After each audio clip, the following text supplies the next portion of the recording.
Ficar em pé agora nesse momento, irmãos, nós vamos ouvir a palavra de Deus, pastor Miqueias, aleluias.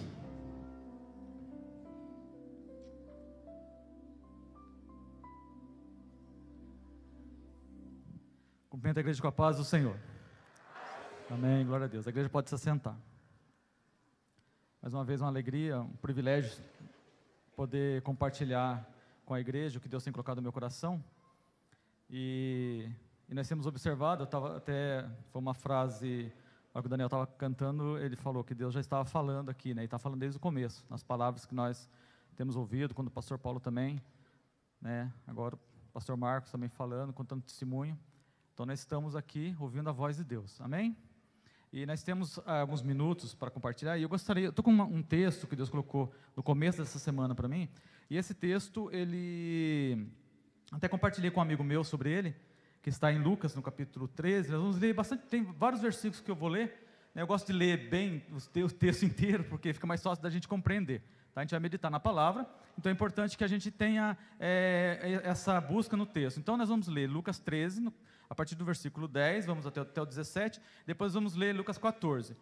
E é tão gostoso quando você lê um texto, e esse texto estava já, como eu disse, durante toda a semana no meu coração, e eu pensei nele, era muito gostoso de a gente conseguir ver o Espírito Santo falando através da palavra, né? O pastor Paulo também falou aqui no começo que nós temos que buscar conhecimento da palavra, e era isso que Deus falava comigo hoje, né? Mais uma vez, quando eu meditava novamente nesse texto, e falava de buscar conhecimento. O que Deus fez durante a humanidade, durante os séculos, para que essa palavra chegasse a nós, muitas vezes nós não damos valor. Eu já contei aqui, eu não sei se eu contei aqui, mas eu vou repetir novamente. Uns 2 anos atrás, eu estive num parque, tipo um parque mesmo, nos Estados Unidos, em Orlando, que falava sobre a Bíblia. O parque exclusivamente sobre, não é brincadeira, nada, é só sobre a Bíblia, histórias da Bíblia. E lá tinha um prédio chamado Scripturion, que seria escritura. E aí eu entrei ali e falar sobre a Bíblia, né, sobre a história da Bíblia. E eu lembro que tinha um grupo de pessoas na porta, de americano, eu acho, e eles falam em inglês e depois também em espanhol. Como o inglês para mim é muito fraco, então eu falei, espanhol é mais fácil eu entender. E aí quando chegou, ele falou, é espanhol ou inglês? Eu falei, espanhol. Aí o pessoal de inglês entrou, e você acha uma porta bem grande, bonita, de madeira, assim, e aí apaga-se as luzes lá dentro, e eu fiquei para lá de fora, esperando a minha vez. Passou-se uns 40 minutos, aí falaram, agora a vez de... Aí chegou mais gente, mas como eu estava na fila, então a minha vez era a vez de quem ia falar espanhol. Só tinha eu. Aí eu entrei sozinho naquele, tipo um castelo, imagina um castelo bem grande. E aí as portas se fecham, tudo escuro, sozinho naquela sala, escutei uma voz. Aí acendeu uma luz, né, em espanhol, e aí num canto apareceu as primeiras réplicas, ou quando começou a Bíblia, desde o Gênesis. E ele foi contando, você vai andando numa sala, e as luzes vão se apagando e acendendo, e você vai, tipo um labirinto.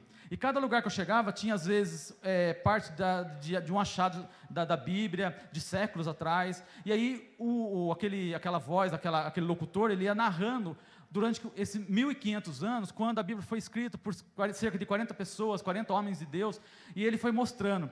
E depois da Bíblia escrita, ele também foi mostrando como que ela foi preservada até os dias de hoje.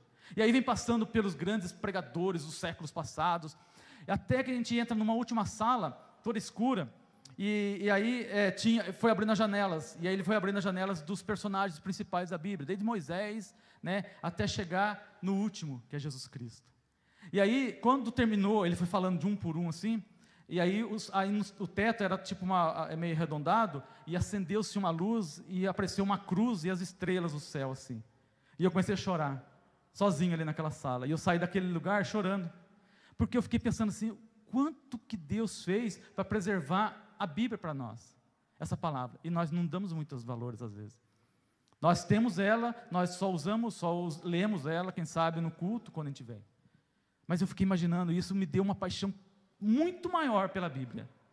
E quando eu meditava nesse texto, há uns dias atrás eu preguei sobre Lucas 15, que fala sobre a parábola, né, que fala daquela parábola dividida em 3 partes, da ovelha, da dracma e do filho pródigo. E aí eu vim para o texto 13, o capítulo 13, e a Bíblia parece que ela vai se descortinando na nossa frente.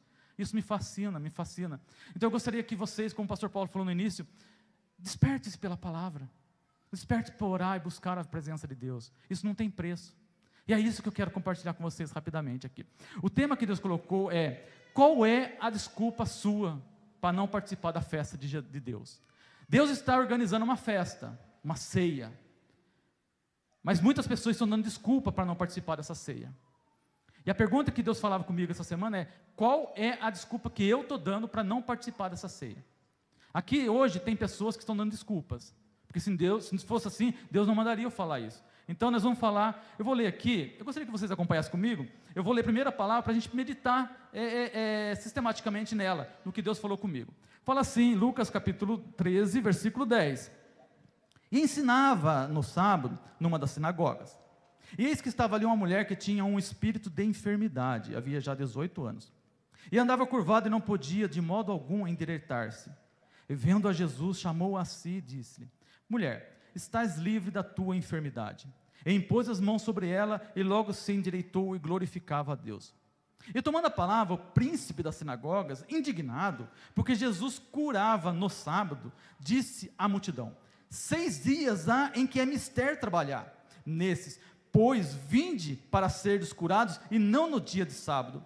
Respondeu-lhe, porém, o Senhor disse: hipócrita, no sábado não desprende da manjedoura cada um de vós o seu boi ou jumento, e não o leva para beber água? E não convinha soltar dessa prisão no dia de sábado essa filha de Abraão, a qual há 18 anos Satanás mantinha presa? E dizendo-lhe isso, todos os seus adversários ficaram envergonhados, e todo o povo se alegrava por todas as coisas gloriosas que eram feitas por ele. Capítulo 14, um pouquinho mais à frente de Lucas mesmo, vamos lá, versículo 1, diz assim, mais uma vez: aconteceu num sábado, que entrando ele em casa de um dos principais dos fariseus para comer pão, ele o estava observando. E eis que estava ali diante dele um certo homem hidrópico.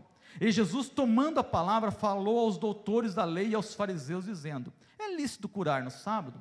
Eles, porém, calaram-se. E tomando-o, o curou e despediu. E disse-lhes: qual será de vós o que, caindo-lhe num poço num dia de sábado, o jumento ou o boi, e não o tira logo? E nada lhe podiam replicar sobre isso. E disse aos convidados uma parábola, reparando como escolhiam os primeiros assentos, dizendo-lhes: quando por alguém fores convidados às bodas, não te assentes no primeiro lugar, para que não aconteça que seja convidado outro mais digno do que tu, e vindo do que te convidou e a ele, te diga: dá o lugar a esse, e então com vergonha tenhas de tomar o derradeiro lugar. Mas quando fores convidado, vai e assenta-te no derradeiro lugar, para que quando vier o que te convidou, te diga: amigo, assenta-te mais acima, então terás honra diante dos que estiverem contigo à mesa. Porquanto, qualquer que a si mesmo se exaltar, será humilhado, e aquele que a si mesmo se humilhar, será exaltado. E dizia também ao que eu tinha convidado: quando deres um jantar com uma ceia, não chames os teus amigos, nem os teus irmãos, nem os teus parentes, nem vizinhos ricos, para que não suceda que também eles te tornem a convidar, e te seja isso recompensado. Mas quando fizeres convite, chama os pobres, aleijados, mancos e cegos, e serás bem-aventurado, porque eles não têm com que te recompensar, mas recompensado serás na ressurreição dos justos. E ouvindo isto, um dos que estavam com ele à mesa disse-lhe: bem-aventurado o que comer pão do reino dos céus, do reino de Deus. Porém, ele lhe disse: um certo homem fez uma grande ceia e convidou a muitos. E à hora da ceia mandou o seu servo dizer aos convidados: vinde, que já tudo está preparado. E todos a uma começaram a escusar-se. Disseram-lhe o primeiro: comprei um campo e preciso ir vê-lo. Rogo-te que me hajas por escusado. E disse outro: comprei 5 juntas de boi e vou experimentá-los. Rogo-te que hajas por escusado.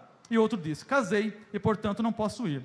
E voltando aquele servo, anunciou essas coisas ao seu senhor. Então o pai de família, indignado, disse ao seu servo: sai depressa pelas ruas e bairros da cidade, e traz aqui os pobres e os aleijados, e os mancos e os cegos. E disse o servo: Senhor, feito está como mandaste, e ainda há lugar. E disse o Senhor ao servo: sai pelos caminhos e atalhos, e força-os a entrar, para que a minha casa se encha, porque eu vos digo que nenhum daqueles varões que foram convidados provará a minha ceia. Até aqui. Quando você lê aqui no capítulo 13, Jesus, ele estava ensinando no sábado, numa sinagoga. Isso era muito importante, porque a sinagoga era o local onde os judeus se reuniam. Ali eles se reuniam para ouvir ali falar sobre as leis de Moisés. Ali eles ouviam, era lugar de reunião, era lugar de destaque. Então, se Jesus estava ensinando no sábado, que era o dia do ensino deles ali na sinagoga, Jesus era importante. Os chefes ali, os fariseus, os líderes da época, eles estavam dando honra a Jesus. Então Jesus era um mestre. A gente pode entender aqui que até então Jesus estava sendo considerado um grande mestre. Quem sabe pelos milagres que ele estava fazendo, pelo ensino que ele pregava nas ruas. Então ele já estava em destaque na sociedade, de um modo geral. Então Jesus agora estava sendo chamado para ensinar dentro da sinagoga no sábado. E aí, logo que Jesus então ele está ensinando, aparece ali uma mulher com espírito de enfermidade, que já fazia 18 anos. E agora Jesus então, vendo ela naquela ali 18 anos ali submissa pelos demônios, o que ele faz? Ele a cura. Mas aqueles líderes, eles não queriam saber da festa que Deus estava preparando para eles, que era um banquete celestial, algo muito maior, que era a presença, quem sabe ali, mostrando a presença de Jesus Cristo, o Messias para ele. Eles estavam preocupados com os seus costumes e leis da época. Eles não estavam preocupados em fazer com que as pessoas fossem libertas. Eles estavam preocupados apenas com rituais, com coisas que eles pudessem fazer para agradar a si próprio. Então aqueles líderes, aqueles homens daquela época, eles não tinham o povo em primeira instância, eles não queriam a liberdade do povo, porque se eles quisessem, mesmo sendo no sábado, eles saberiam que Jesus, aquela cura, era para livrar aquela mulher que estava endemoniada, aquela mulher que estava ali encurvada, que estava ali numa enfermidade causada por espíritos. Mas, quando eles viram, eles não se alegraram com isso, eles apenas criticaram a Jesus, porque para eles era mais fácil, era melhor o ritual. Quantas pessoas vêm na igreja apenas por rituais? Não estão preocupados com outras pessoas que vêm à igreja, muitas das vezes, para buscar uma libertação, para buscar a salvação, para buscar ser liberto e andar com esse Jesus que nós estamos aqui para proclamar. Quantas pessoas estão preocupadas apenas com rituais, vêm para o culto de domingo, ou na quinta, ou na terça, ou outro dia, apenas pelo ritual, apenas por ir à igreja, mas não para ver mudança, mas não para ver o seu irmão ser curado, ou ser liberto, ou ser salvo. Não busca-se a salvação, não se ensina a salvação. Se eu estou preocupado com alguém para ser salvo, eu tenho que fazer o quê? Pegar pessoas que estão lá fora e trazer para ouvir a palavra. Se eu não trago, é porque eu não estou preocupado com ela. Eu estou preocupado apenas com o meu ritual, apenas com a minha vida. E era o que esses líderes estavam fazendo. Eles eram foi chamado por Jesus de hipócrita no versículo 15. Por quê? Porque eles faziam coisa no sábado, quando era benefício próprio. Eles tiravam, quem sabe, seu animal ali da manjedoura, ou levavam ele para beber água. Se eles não pudessem fazer nada, e lá em Israel é uma coisa absurda. Eu já contei aqui que quando você entra no sábado, depois das 6 horas da tarde, da sexta até as 6 horas do sábado, tem elevadores nos hotéis que é chamado elevador de Shabbat. O que é esse elevador de Shabbat? Você entra, o elevador, ele vai parando de andar por andar. Normalmente tem 4 ou 5 elevadores nos hotéis, um dos elevadores está escrito Shabbat. Quem entra lá, a gente que não sabe às vezes, eu entrei uma vez e fiquei igual bobo, porque eu estava querendo ir no 8º andar, ele foi parando no primeiro, no segundo, no terceiro, sem ninguém tocar no botão. Por quê? Para eles é tão absurdo que eles não apertam o botão, porque eles falam que é pecado apertar o botão, porque eles estão trabalhando no sábado. Então o elevador vai parando andar por andar. Olha que coisa, é o ritual é mais importante, muitas vezes, do que a nós estarmos de acordo com o que Deus quer e fazer a vontade dEle. Então, esses homens estavam desse jeito. Só que eles, quando eles viram isso, eles ficaram o quê? Revoltados com Jesus. Mas isso foi no sábado. Aí agora nós estamos no capítulo 14, no outro sábado. Está escrito aqui na palavra, ó, aconteceu num sábado, e que entrando ele na casa dos principais dos fariseus. Esses principais, no versículo 14 lá de 13, está assim, ó, e tomando a palavra o príncipe da sinagoga, indignado porque Jesus curava no sábado. Então aquele homem que era líder, agora chama Jesus para um jantar. Vamos ver se ele vai entrar no partido meu. Porque se ele faz esses milagres, então eu quero que ele fique do meu lado, mas eu quero que ele reze a minha cartilha, eu quero que ele faça o que eu quero. Eu não quero que ele faça o que ele quer. Eu não quero aceitar o que Jesus está ensinando, eu quero que ele faça a minha área. Então agora ele chama Jesus, ele fala assim, ó, e entrando na casa de um dos principais fariseus, para comer pão, eles o estavam observando, capítulo 14, versículo 1. Você que está com a Bíblia aberta, pode acompanhar comigo. Então, ele estava observando o quê? Se Jesus ia fazer novamente o quê? Alguma coisa no sábado. Por isso que chamou ele no sábado. E sabe o que tinha lá? Vamos ver o versículo 2, ó. Eis que estava ali, na casa do principal dos fariseus, um homem hidrópico. O que é hidrópico? Eu até ia trazer uma foto, mas não trouxe, porque ia chocar um pouco a igreja. É uma doença terrível. Imagina, não sei se alguém já viu pessoas queimadas, que quando, ou você queima o dedo assim na panela, e aí forma uma bolha de água, hidrópico, imagina aquela bolha espalhada pelo seu corpo inteiro. Hidrópico é a pessoa que tem retenção de líquidos nas cavidades do corpo, e ele fica deformado totalmente, totalmente deformado, é uma coisa horrível, uma doença terrível. E esse homem estava na casa dos principais dos fariseus. Um homem hidrópico nunca entraria na casa de um principal dos fariseus. Por quê? Porque um fariseu, ele se considerava santo. Então ele não chamava uma pessoa doente, porque segundo a tradição judaica, a pessoa doente era a pessoa que tinha pecado. Ou ele pecou, ou a família pecou. Então ele nunca chamaria um doente para jantar com ele. Ele nunca colocaria um doente ali, para ficar ali junto, para comer pão com Jesus. Mas por que ele fez isso? Porque ele estava observando Jesus. Ele colocou alguém doente, com uma doença terrível, para ver se Jesus ia curar novamente no sábado, para começar a perseguir Jesus. E aí, Jesus, tomando a palavra, no versículo 3, falou aos doutores da lei, aos fariseus, dizendo: é lícito curar no sábado? Mais uma vez, para mostrar para ele que ele não estava ali por conveniência, ele não estava ali apenas para seguir leis humanas, ele não estava ali para fazer a vontade do povo, ele estava ali para fazer a vontade do Pai. A igreja não foi feita, nós não estamos aqui para fazer a vontade do povo, nós estamos aqui para fazer a vontade de Deus. É a vontade de Deus, é Ele que fala comigo. Nós não estamos aqui para agradar, nós estamos aqui para fazer o que Deus manda, e muitas das vezes eu tenho que confrontar, e se eu não confronto o pecado, eu não tenho como eu ser liberto, não tem como eu ser curado, se eu não confrontar o pecado, e é o que Deus faz comigo, Ele confronta os meus erros, para que eu possa crescer na graça e misericórdia. Então quando Ele confronta você, Ele está querendo que você cresça, que eu cresça, porque a vontade de Deus é que tem que ser prevalecida aqui, é a vontade de Deus que tem que ser pregada, tem que ser ensinada. Não é para agradar. Então Jesus falou: é lícito. Eles porém calaram-se, eles estavam observando. E tomando-o, o curou e despediu aquele homem. Aquele homem foi curado dessa doença terrível. Mas ele continua, então, eles não sabiam replicar. Jesus continua, ele fala no versículo, a partir do versículo 7, ele fala sobre os assentos dos convidados. Nessa passagem, quando nós lemos, nesse trecho aqui dessa parábola, ele faz uma comparação. Jesus estava na casa dos principais dos fariseus. E lá, naquela época, ele sentava, a mesa era bem rente ao chão, ele sentava sobre almofadas, né? E aí era costume que o anfitrião, o dono da casa, sentasse sempre na parte central da mesa. E aí as pessoas mais importantes sentavam sempre ao lado desse homem convidado, até os mais simples que sentando nas pontas da mesa. Mas esses homens que estavam ali, Jesus observou, porque Jesus estava observando, do mesmo modo que eles estavam observando Jesus, Jesus estava observando eles.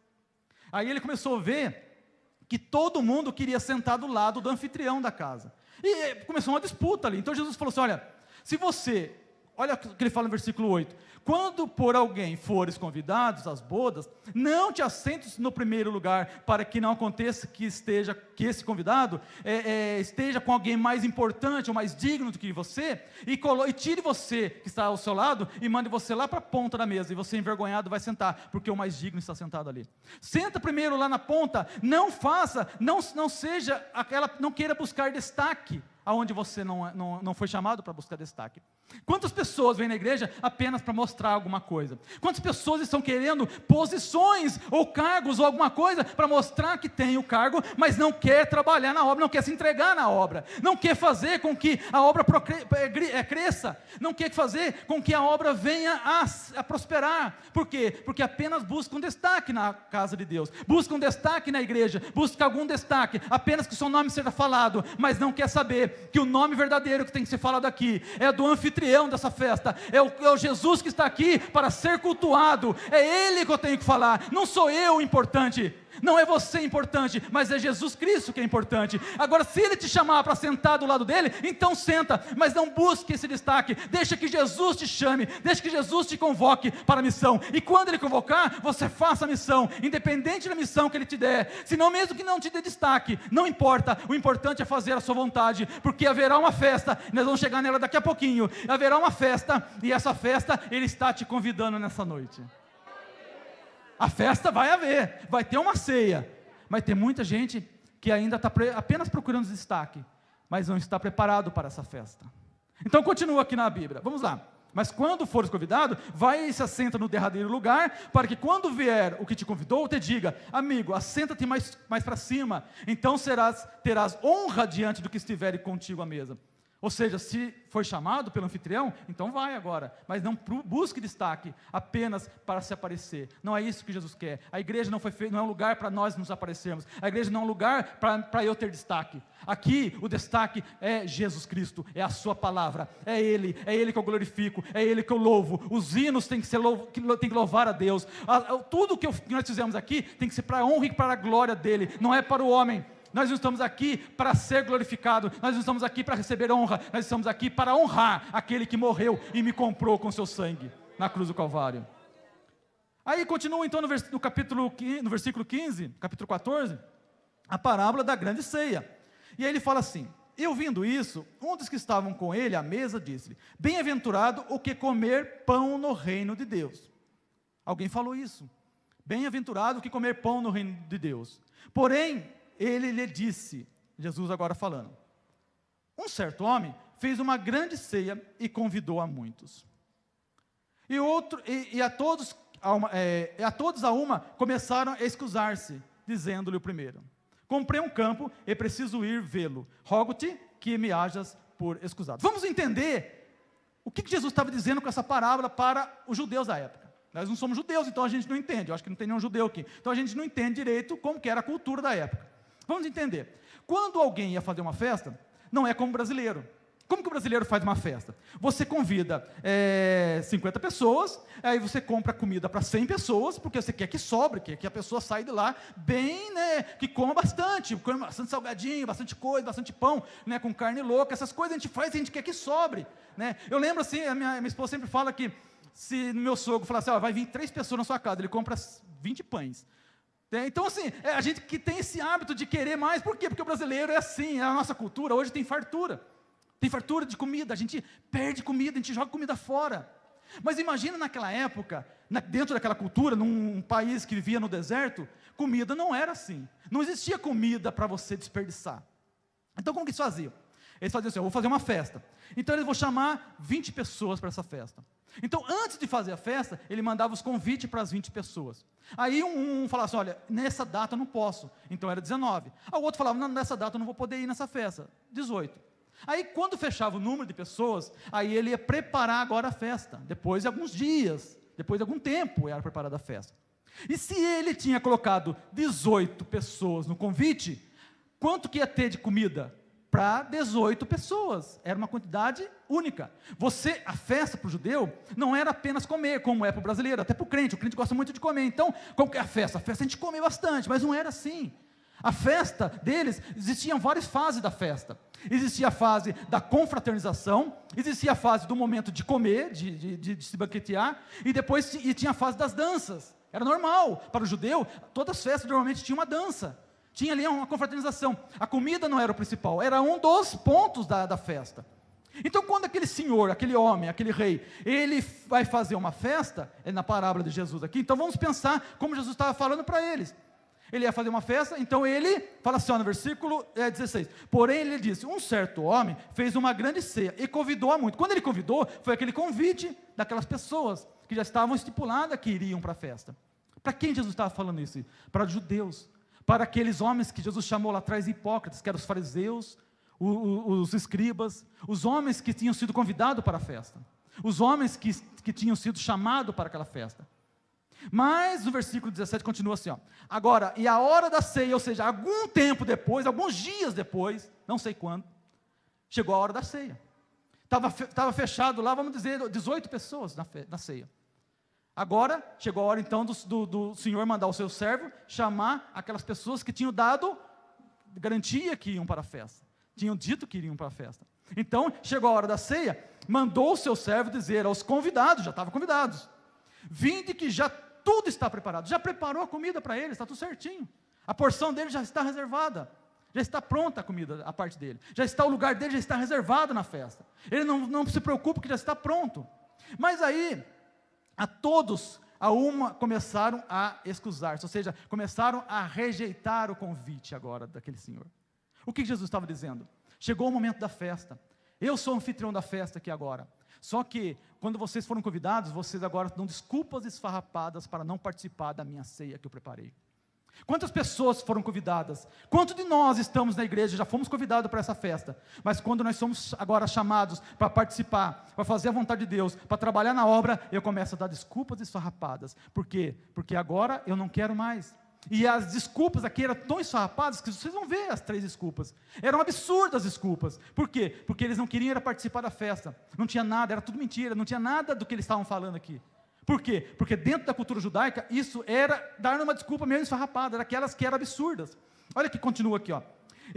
E a todos começaram a excusar-se. Disseram, olha o que o primeiro fala: comprei um campo e preciso vê-lo, e rogo-te que me hajas por excusado. Mentira. Quando o judeu ia comprar um campo, como que era feito? Dentro da cultura judaica, eles iam até o vendedor tinha uma fazenda a vender. Ele chegava, olha, aqui está minha fazenda, eu quero vender essa fazenda.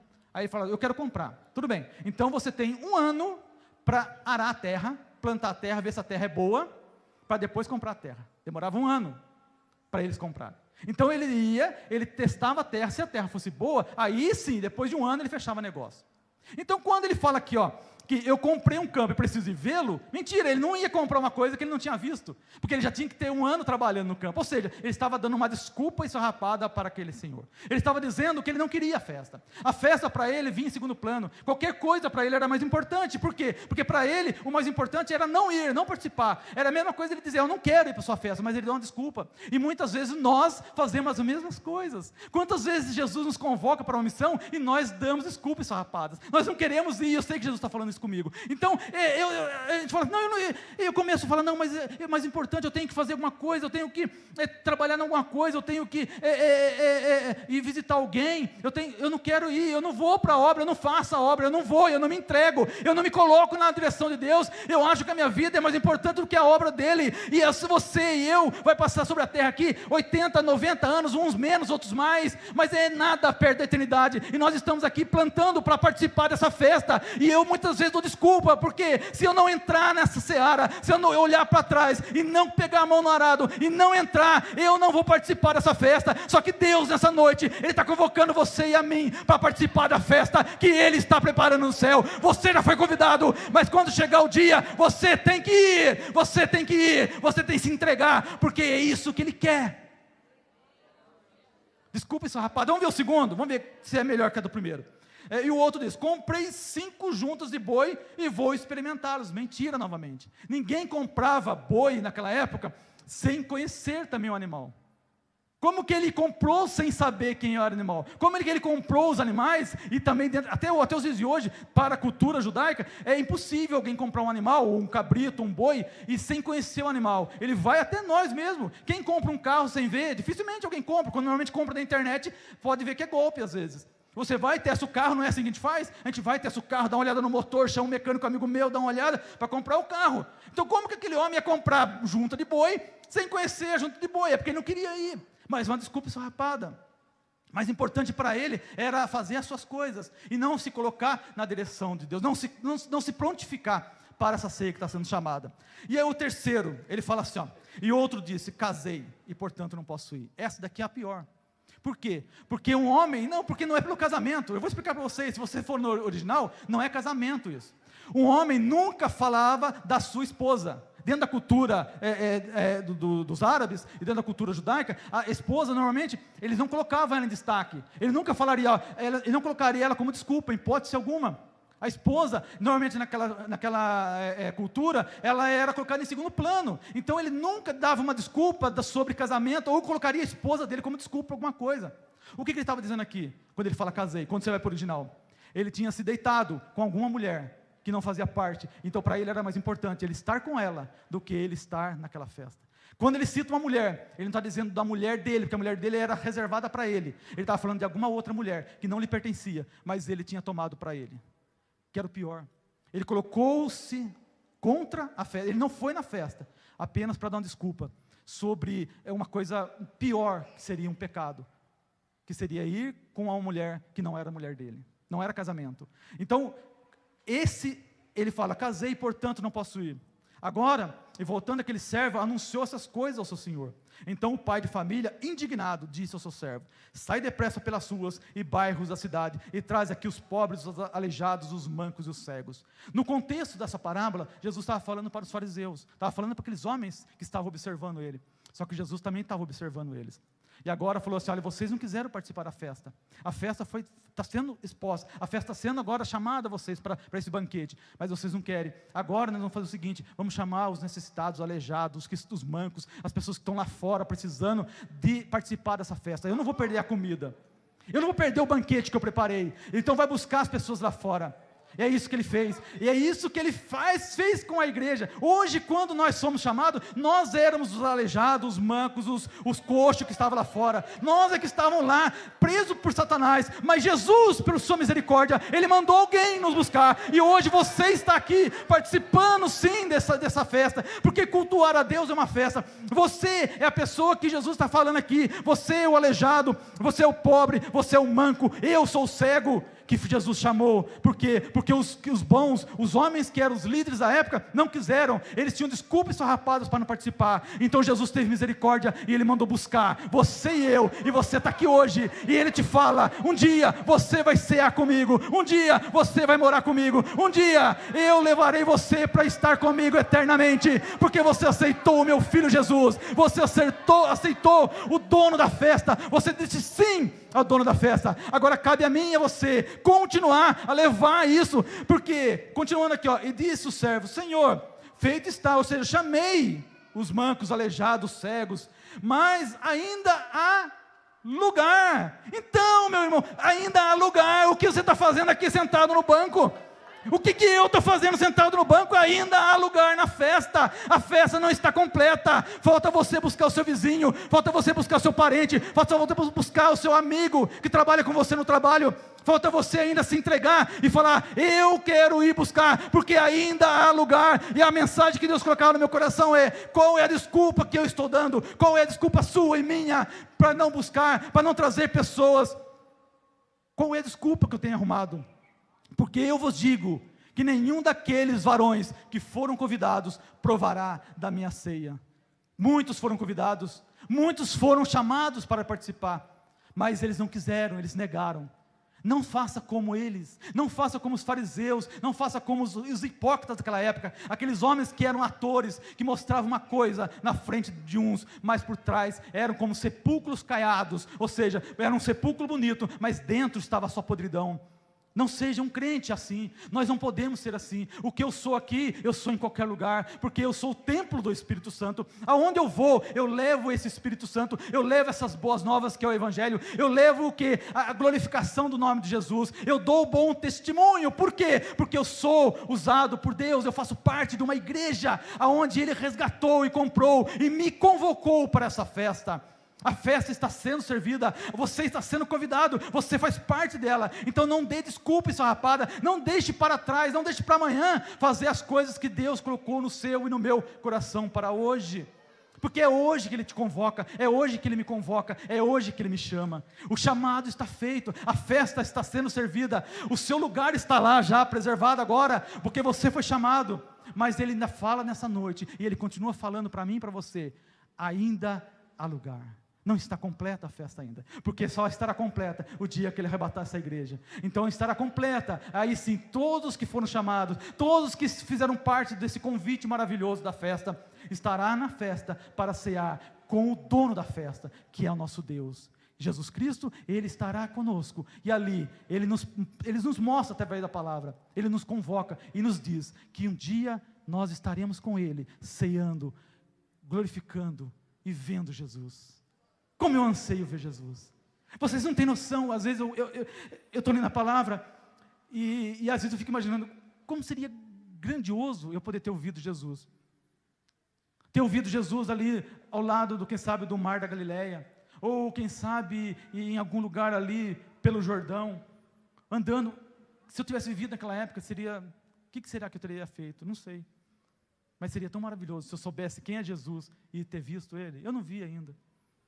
Eu nunca tive uma visão de Jesus. Gostaria muito de ter, mas não tive ainda. Só que eu estou tranquilo, sabe por quê? Porque se eu morrer amanhã, eu vou estar com Ele. Se Ele voltar, eu vou estar com Ele.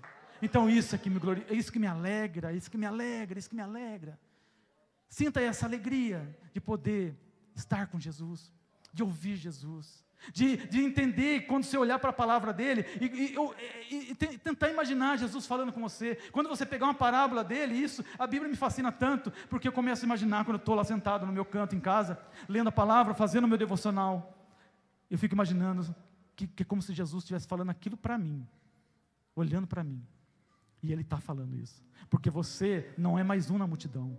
Você é alguém exclusivo, que foi comprado por Jesus. Você tem um preço grande, muito grande, muito grande, porque foi o sangue de Jesus que te comprou. Foi o sangue de Jesus, derramado na cruz do Calvário, que te comprou. Então você é importante. Não pense que você não é importante, você é importante, porque foi um preço que não tem valor, não tem como mensurar. Não tem como. Foi o preço do sangue de Jesus. Mas Ele fala nessa noite, e eu gostaria que você ficasse a semana inteira, como eu fiquei a semana passada, pensando, ainda há lugar. Se amanhã você acordar, e essa palavra vier ao seu coração, eu ficarei muito feliz. Eu não quero saber, não, é você e Deus, mas eu ficarei muito feliz de saber que eu pude ser instrumento de Deus, para que você pudesse ficar incomodado como eu fiquei. Ainda há lugar. Ainda há lugar na festa. Ainda há lugar, ainda há lugar, ainda há lugar, ainda há lugar. Eu agradeço a oportunidade em nome de Jesus.